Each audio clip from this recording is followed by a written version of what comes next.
Hello everyone. In this series of videos, I look to outline a retrospective of OldSchool RuneScape, a game that is very close to my heart and has weighed heavily on my mind for about 2 decades. Over such time, and 13,000 hours, yes, you heard that number correctly, 13,000 hours of in-game time, you can imagine I've quite a bit to say on the topic. Whether you're new to OldSchool RuneScape, or I'm on your second monitor while you're two ticking teaks, I think you'll enjoy this series of videos as we explore and review one of the most beloved MMORPGs of all time.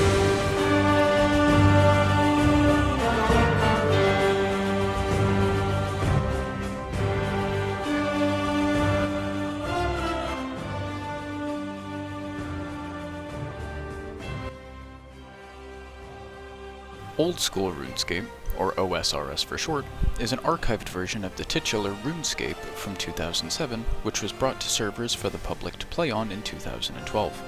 New updates to the game have come in the past 12 years, however, where storylines and overall design decisions differ drastically from the original version of the game, today known as RuneScape 3. This series will aim to be a retrospective on all things old-school RuneScape, from its world and people, to leveling, accessibility, combat, mechanics, and more. I'll take this opportunity to dish out the first spoiler warning. While some may think OSRS isn't the most lore-intensive game, we will be covering all the major quest lines, including their plots, puzzles, and world repercussions. I can't guarantee I'll be successful, but I'll try to keep all spoilers contained within their respective video parts, so that if lore spoilers is something you're concerned about, you shouldn't have a hard time avoiding those videos, though fair warning, something may come up from time to time as we move along. With that being said, let's get straight into things, with a closer look at exactly what OldSchool RuneScape is for anyone who might be unfamiliar. OldSchool RuneScape is an open-world MMORPG, or a massively multiplayer online role-playing game in a medieval fantasy setting. You traverse the land of Gielinor, going on quests, discovering new areas, take on powerful monsters, and level up your character's skills. There are 23 skills available to level on your character, 15 of which are available in free-to-play, the other 8 being unlocked with a monthly subscription. Most of the skills have a wide breadth of training content available, as well as having various activities or mini-games to do that are more reward-centric in the middling tiers of the skill, usually geared towards the 40s and 50s, to help change your pace a bit and start earning some gold or resources alongside your XP. At the time of writing this, there are 152 individual quests and 18 mini-quests to complete, 3 raids, all of which follow the same loose structure of taking on a few demi-boss encounters before taking on the big baddie at the end for the extra special raid-only items. There are combat achievements to show off mastery of PvM, or player vs. monster skills, and there are even in-game quest speedruns. OldSchool RuneScape is a sandbox game, in that while some direction is present early on, such as adventure paths to help new adventurers find out what they'd like to do in-game, it's really mostly up to the player to decide what activities, quests, or skills they're going to engage in. If you want to level up all your skills up equally as you go along, go for it. If you're really getting into the rhythm of agility and want to go straight to 99, seek professional help, but go for it. Nothing's stopping you. If you just want to PvP, do that. If you just want to amass a tons of skilling supplies and never indulge in combat, do that. I think you're getting the point that I'm making, in that RuneScape really does have a little something for everybody. With a basic grasp of what OldSchool RuneScape is, let's take a look at our first topic for review, the introduction to the game and the new player experience. When a new player creates a character, they're first presented in-game with a menu to design their character how they like, with a selection of hairstyles, clothing, skin tones, and of course your username. Being that the game and tutorial were developed in the early 2000s, we can forgive the low poly count and lack of facial features and other modern treats of character creation. If you're like me, you've spent hours staring at this screen or a screen similar to it, whether over the course of several accounts you've named Asphodita to speedrun Cook's Assistant, or just the one time for hours trying to think of a super cool, badass hero name, only to realize they were all taken a decade ago, so you're stuck with Frog Sniffer 7 or Gru Noom Crew. After we've named our new hero, and are quite happy with their attire, we speak to the gentleman in red with the not-so-subtle arrow flashing above his head, the Gielinor Guide. The guide will ask the player whether we're new to the game or an experienced player.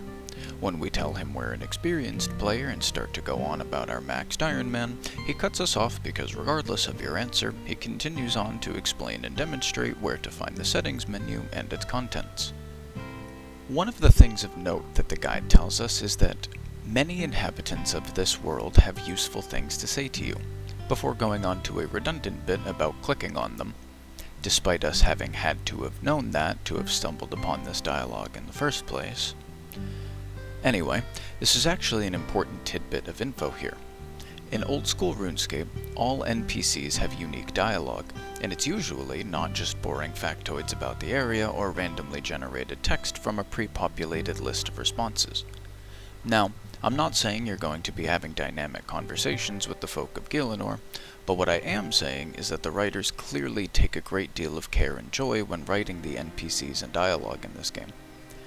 For the early 2000s, having 400 plus NPCs moving around the world, all with unique dialogue that had the capability to change depending on things like character level, location, quest completion, etc., it made childhood me feel like I was truly a citizen within the world of Gielinor.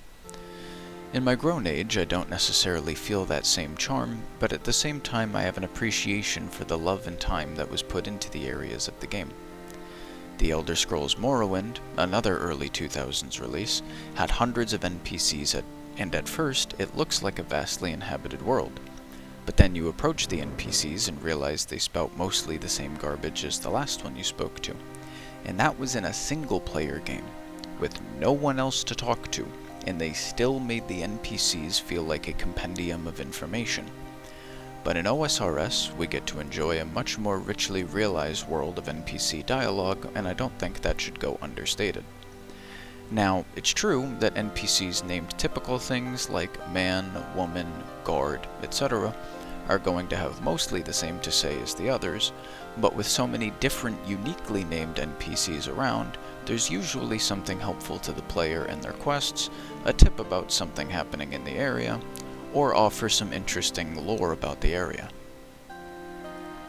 Now, I understand British humor might not be everyone's cup of nettle tea, but the developers go to great lengths to make the dialogue engaging to read, either to immerse, inform, or entertain.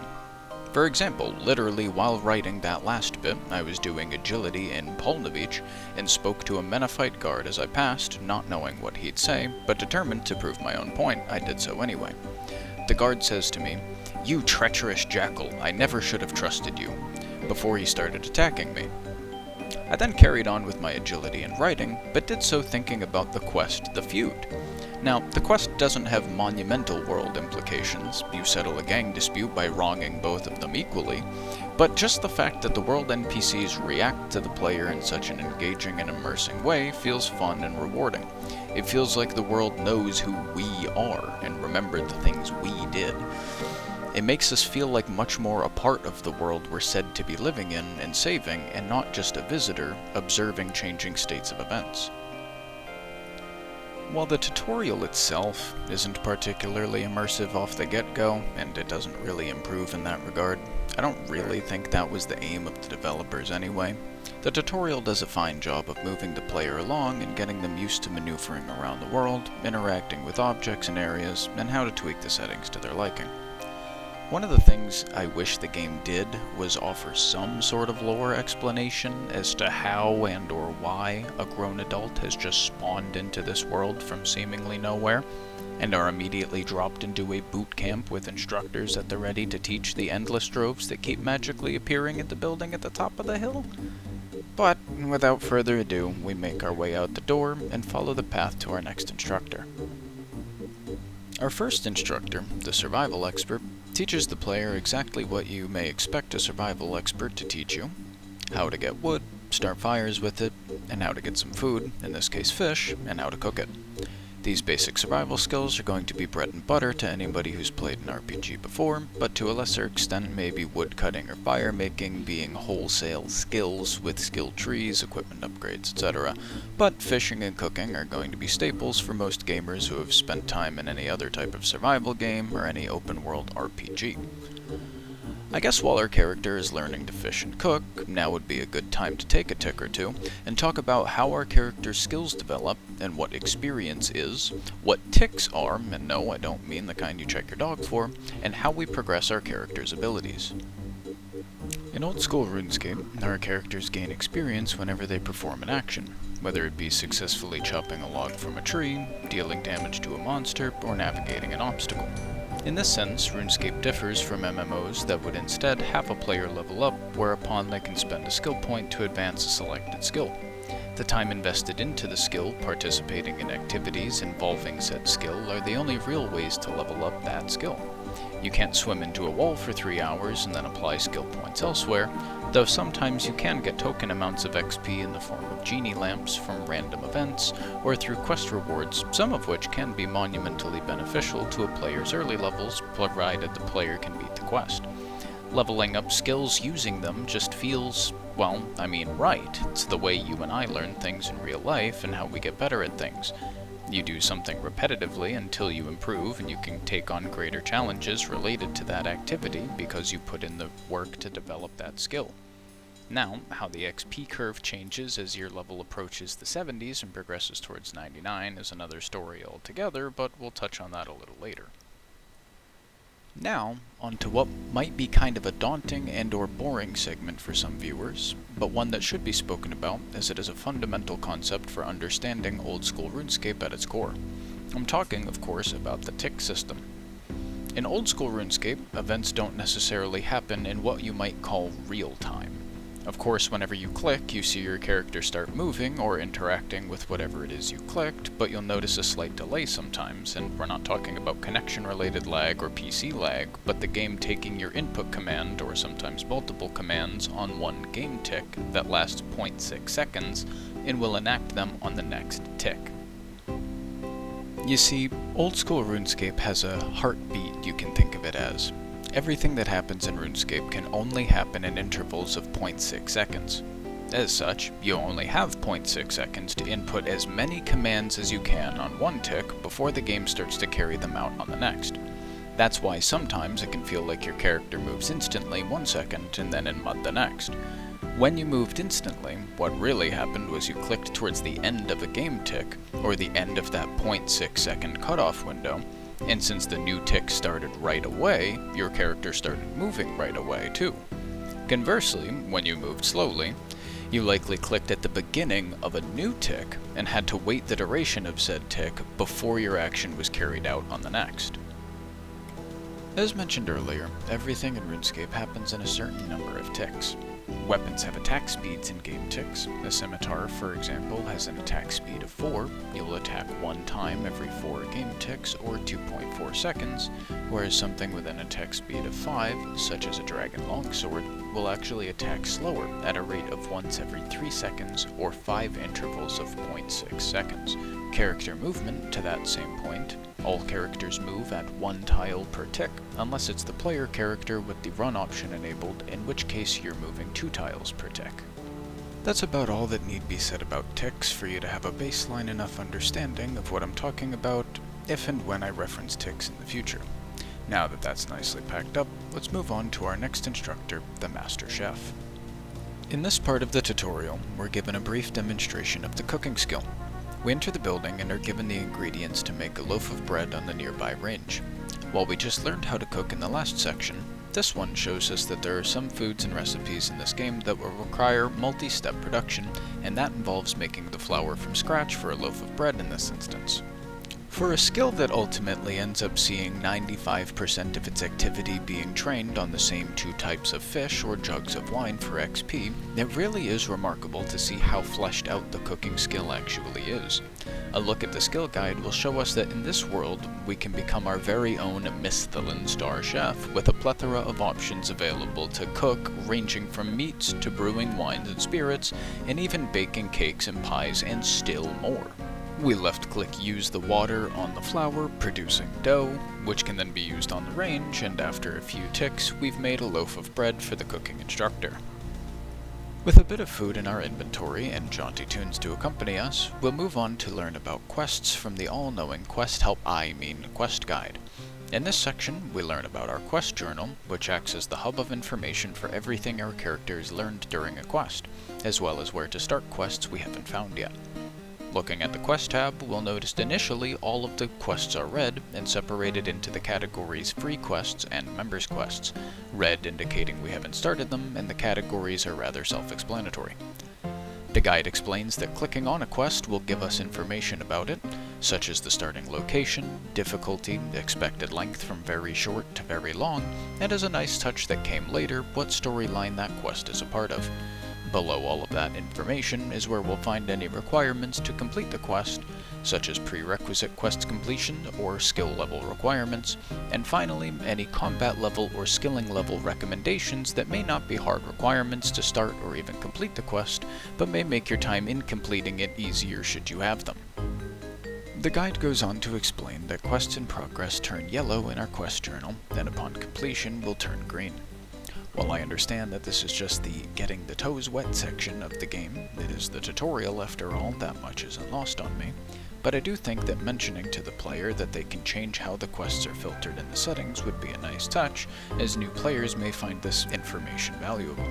In particular, the filter by combat level recommendation or difficulty order. While a fair case can be made that a new player doesn't even know what combat level is and why filtering by that criteria would be a good thing in the first place, I still think letting the player know the option to change the order they're displayed is available would be good. With that being said, we move on to our next instructor to learn about the mining skill. The mining instructor Desik and his sick cool guy bandana tell the player the basics of mining and smithing. After giving you a pickaxe to mine with, Desik tells you to mine some copper and tin, and place them in the nearby furnace for smelting. Much like fishing, we see this as kind of a click and wait activity, similar to many of the other activities in the game. Now, what I say next, I'm not saying is a bad thing. In fact, I think it's one of RuneScape's best qualities. RuneScape makes for an incredible second monitor game, and again, I don't mean that in any sort of negative or backhanded way. RuneScape provides the player with a lot of small increments of downtime while their character works on something, be it fish at a pond until their inventory is full, or mix potions until you run out of ingredients, or even just attack this Slayer creature until it's dead, and eventually repeat. RuneScape finds an incredible balance between hands-off and engaging, and often leans into that aspect purposefully. In recent years, as more skilling methods are released into the game, they are often done so in pairs, or are being released to sit alongside a comparable but different skilling method of a different engagement to reward ratio. RuneScape, in this way, is very good about respecting the player's time. If you don't want to be super involved but want to get some XP, swing away at a tree for a few hours. But because you're engaging in a lower intensity training method, you'll yield less XP per hour than, say, someone who's actively participating in forestry events while they chop. On the other side of the same coin, if you're, let's say, doing 300 whatever APM 2 ticking teaks, you're going to see vastly higher XP rates due to your increased engagement. So when I say second monitor game, I really mean game that is very friendly to different levels of engagement. Back to the tutorial, our new player has successfully made a bronze bar, and when we report back to Desik, he hands us a hammer and tells us to get to smacking at the nearby anvil. Clicking on our bronze bar and taking it to the anvil brings up the smithing menu, where we can select the product we'd like to make.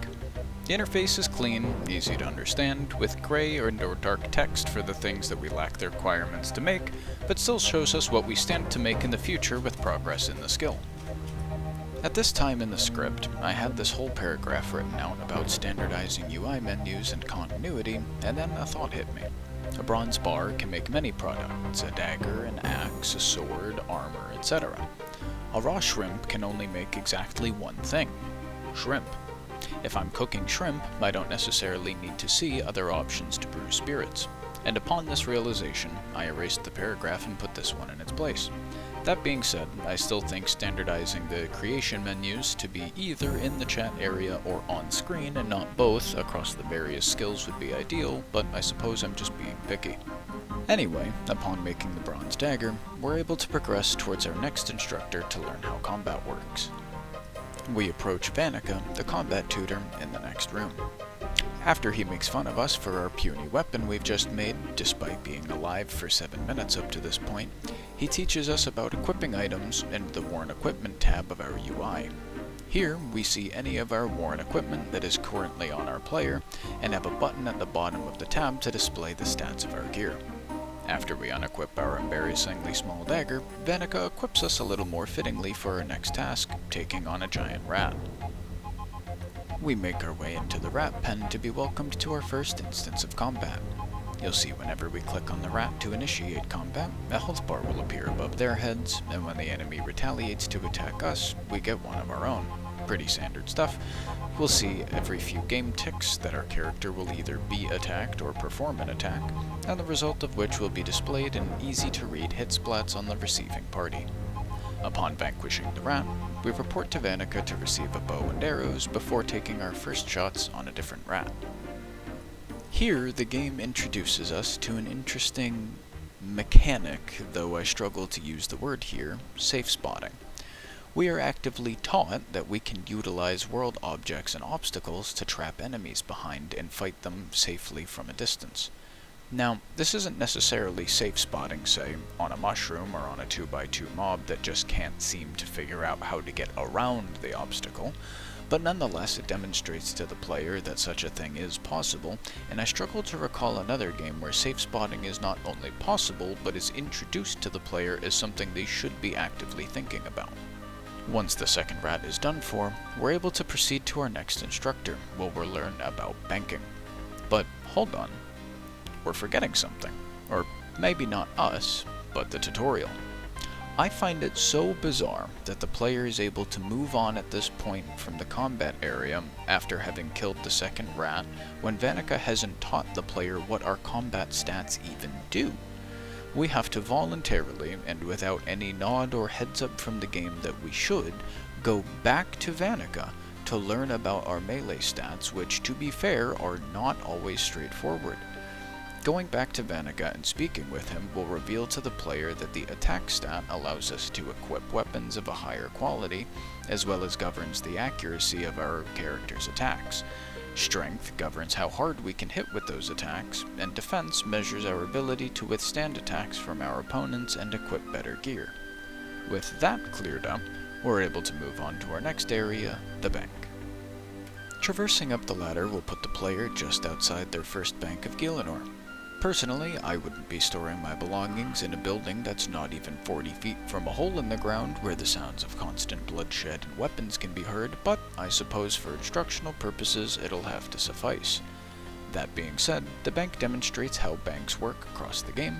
Stuff goes in, you can retrieve the stuff later from any bank across the game, fairly straightforward storage system. Also at the bank, we're introduced to a very unique old school feature, the poll booth. Polling is one of the quintessential features of OSRS. By way of in-game polls, players are able to have an active voice and vote on the content that makes its way into the game. I don't know of another game that gives the player this much power. With a majority rule at 70%, any votes exceeding this threshold will find themselves on the path into the game. Just about everything gets polled before it comes into the game, unless it's some sort of integrity change that the devs feel is wholly necessary for the long-term health of the game, though this doesn't happen frequently. Moving swiftly along, in the next room, we're introduced to the account guide, who will teach us, the player, about some of the account management options we have, such as membership, as well as teaching us about worlds, which essentially acts as servers, that all our progress transfers between. He goes on to mention subjects like the Jagex store, bonds, how to log out, and other helpful things that the player might like to know about account management and safekeeping. After learning to keep ourselves sufficiently safe, we'll venture towards the chapel, where Brother Brace will teach us about the prayer skill, a topic we'll touch on in depth in a later video, and how to add other players to our friends list to chat with them and see them come online, and how to add them to the ignore list if you'd no longer like to see their chats. With not much else to say here, we'll move on to the next and last two tutors to learn about the Ironman mode and the magic skill. For the first of the two, we're introduced to Adam, the Ironman tutor, to learn about the alternative game modes available to us. Ironman is a game mode where players stand alone, for the most part, and play the game without aid from other players. This means no trading with other players or purchasing and selling on the Grand Exchange, the central trading hub in the game. Furthermore, barring specific instances such as raids, other players cannot help you kill a monster or give you assistance in really any way. The two other game modes, Hardcore Ironman and Ultimate Ironman, expand on this rule set. For Hardcore Ironman, you have 1 life. If your HP reaches 0, your Hardcore status is lost, and you'll be downgraded to a Standard Ironman. For Ultimate Ironman, you'll have the Standard Ironman rule set with the added clause that you cannot use banks to store any of your items, meaning that for the most part, you have to keep all of your items on you all of the time. This involves a lot of strategic planning and playing, and is typically only recommended for experienced players and masochists. Before we move on to the last tutor, I should at least mention that there are technically 2 other game modes, Group Ironman and Group Hardcore Ironman, though the names are rather sufficient for explanation. You can have a group of up to 5 players, which will be your group that you can exchange items to and trade with. You also have a shared bank called Group Storage, where you can leave supplies or gear for your team to retrieve later. As a hardcore group, you only have as many lives as you have members, and once all of your lives run out, your whole group is downgraded to a standard Group Ironman group. With that cleared up, we'll move on to the last tutor of Tutorial Island, the Magic Constructor. I guess thematically it makes sense that Vanica, the man who taught us to use swords and bows, isn't privy to the arcane enough to teach us any spells necessarily, but the decision to have the magic tutor cap off the tutorial and be so segmented off from the other combat skills always felt like a strange one to me. Talking to the magic instructor, he'll provide us with some runes and tell us to open up our magic tab to use the offensive spell Wind Strike on one of the nearby chickens. After we've done so, we talk to the wizard where he'll say one of 2 things depending on what we told the Gielinor guide in the very beginning of the tutorial, where he asked if we were a new or experienced player. If we told the guide we're a new player, the wizard will offer some information about tutors in the mainland to help us progress our skills in the real game, and also to find his friend Adventurer John in the town of Lumbridge, who will set us off on some adventure paths when we get to it. If the player told the Gielinor guide that they were an experienced player, the wizard will instead ask if they plan on becoming an Ironman, and directs them back towards the tutor in case they happen to pass that part, as the tutorial doesn't actually dictate that you must speak to the Ironman tutor. But with all of that out of the way, we conclude the dialogue with the wizard, where he'll teleport us to the town of Lumbridge to begin our adventure. I feel like the tutorial, for what it lacks in immersive nature, makes up for it in the fact that it gives the player, at least one that paid attention, a decent introduction to each of the major skills they'll have at their disposal in free-to-play without holding their hand or arbitrarily dragging it out. From here though, the world is really the player's oyster, and I know for some that's really, really daunting. There's no main quest to follow. Sure, there's quests here in Lumbridge, but none of them are really part of a chain that's going to get you anywhere. There's no real best way forward, and without some sort of direction as to what they should be doing, it's very easy for a newcomer to feel like there's in fact nothing to do. I feel like in RuneScape, there's a very certain workflow, if you will, about how a player goes about leveling up their character. They decide on something they'd like to do that they can't do yet, look up what needs to be done so they can do that activity, then set to grinding the prerequisite stats with that notion in mind that I'm leveling up X so I can do Y and Z. There's continuity there, there's goals, there's direction, and it's all sourced from the player, and that's great. But it all starts because the player knew about something they didn't have the ability to do yet. So many times I've introduced somebody new to the game and they get through Tutorial Island, and I guarantee you can already guess what comes out of their mouth each and every time. What should I do now? And this isn't necessarily a bad thing either. Having a multitude of directions to go is a great thing, but too much choice can often leave someone overwhelmed, especially if they fear they may be missing out on something that they should be doing. For now though, thank you so much for watching. In the next video, we'll touch on how Jagex attempts to alleviate that struggle and offer some direction in the form of adventure paths. We'll also talk about the early game as a free-to-play player, and exploration as a whole. Thank you so much for watching, and we'll see you in the next one.